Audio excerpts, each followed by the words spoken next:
Well, it's summertime, and it's the time when we love to go to the beach.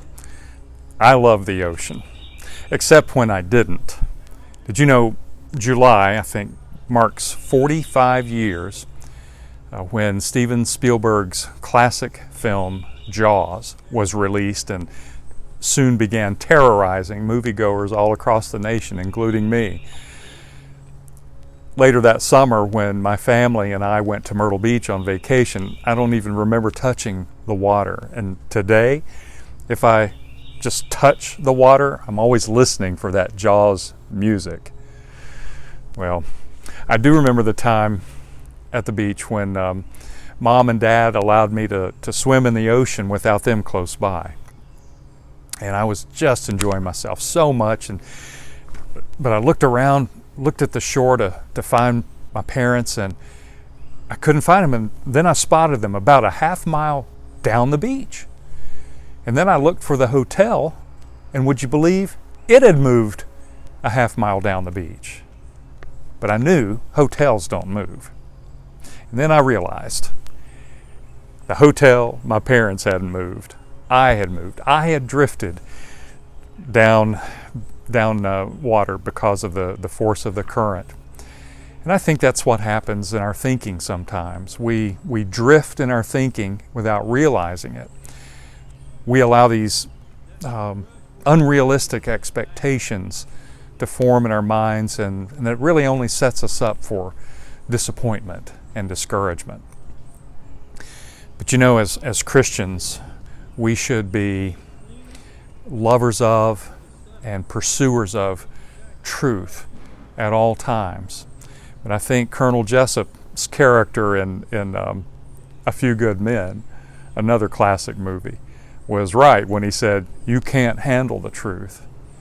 But we need to have the courage to handle the truth and to dismantle these fantasies that we allow to form in our minds about other people and about the circumstances in our world.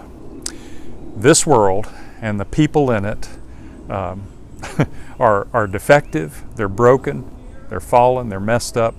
And in fact, someone put it this way, this world and the people in it are under recall by their maker. Charles Lowry, if that's not negative enough, puts it this way. He says, I remind you that you came into this world without hair, teeth, or bladder control. And if you live long enough, that's how you'll leave it. Life is really a dash between diapers and depends. If we're truthful, life is more like a country western song than it is a Hallmark movie. Well, enough discouragement. Where's the encouragement, Greg? How do we stay up in a down world? Well, we need to start with our position. You know, you'll never see the sunrise if you are facing west. So you make sure that you're not in the wrong position. Make sure that you're looking at the cross. You have to look at the cross, you know, because, see, Jesus didn't just explain suffering. He didn't just talk about difficulty. He experienced it. It's not just the fact that he was on the cross, it's a matter of what he did to the cross. You see, the cross was a cross that became a crown because he took life's greatest difficulty, history's most dismal defeat, creation's darkest day, and gained God's greatest victory and earned his greatest glory. You may remember that last week we looked at the book of Hebrews chapter 12 verses 2 and 3, and I come back there this afternoon for us. Keep your eyes on Jesus, the champion who initiates and perfects our faith. Because of the joy awaiting him, he endured the cross, disregarding its shame. Now he is seated in the place of honor beside God's throne. Think of all the hostility he endured from sinful people. Then you won't become weary and give up. Life does get difficult. But you can take that difficulty to the cross. You can tell Jesus that you're tired and that your head aches from all of this turmoil and turbulence. And He'll respond, I know, they put thorns into my head. You can say to Jesus that your hands and that your back are just so tired. You work all the time and you see no fruit from your labor. And He would say, yeah, my hands hurt as well. See the scars in my hands and on my back. And you might say, but Jesus, this crazed, enraged mob is about to get me down. And He'll say, you know, I understand that. They killed me. You can stay up in this down world by looking at the cross and realizing that your flaws, your failures, and everything in this frightening, fallen world are not forever with God. A little girl walked into a church sanctuary and looked up on the wall, and there was this huge cross. And she told her daddy, said, Daddy, that's the biggest plus sign I've ever seen. Well, that's a cute story, but we know that the cross is so much more than a big plus sign to remind us to stay positive. No, the cross is the only place where we can find hope. The cross is the only place where we can find peace. The cross is the only place where we can find life. I encourage everyone to sing with me, you know this, the old rugged cross.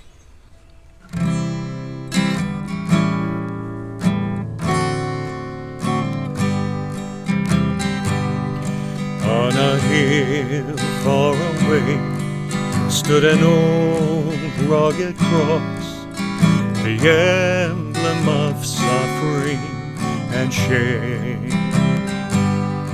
And I love that old cross where the dearest and best for a world of lost sinners was slain. So I'll cherish the old rugged cross till my trophies at last I lay down. I will cling to the old rugged cross and exchange it someday for a crown.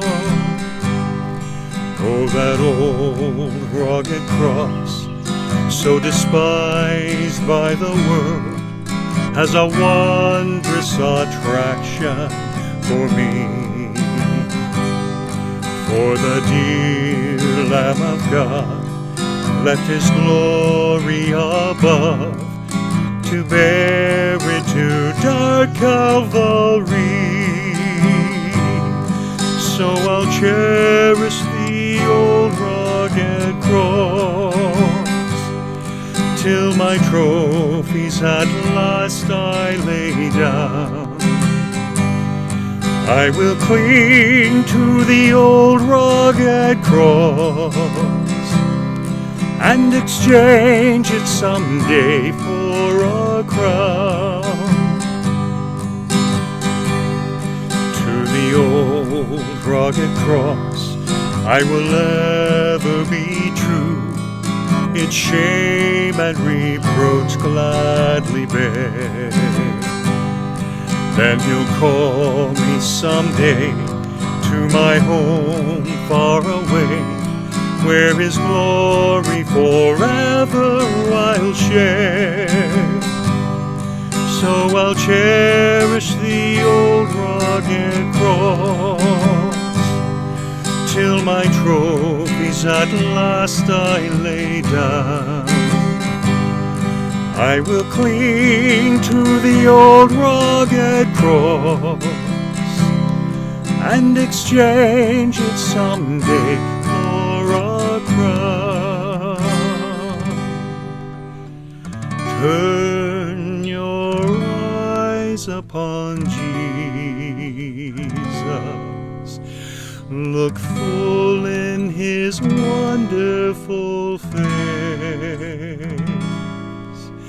and the things of earth will grow strangely dim in the light of his glory and grace.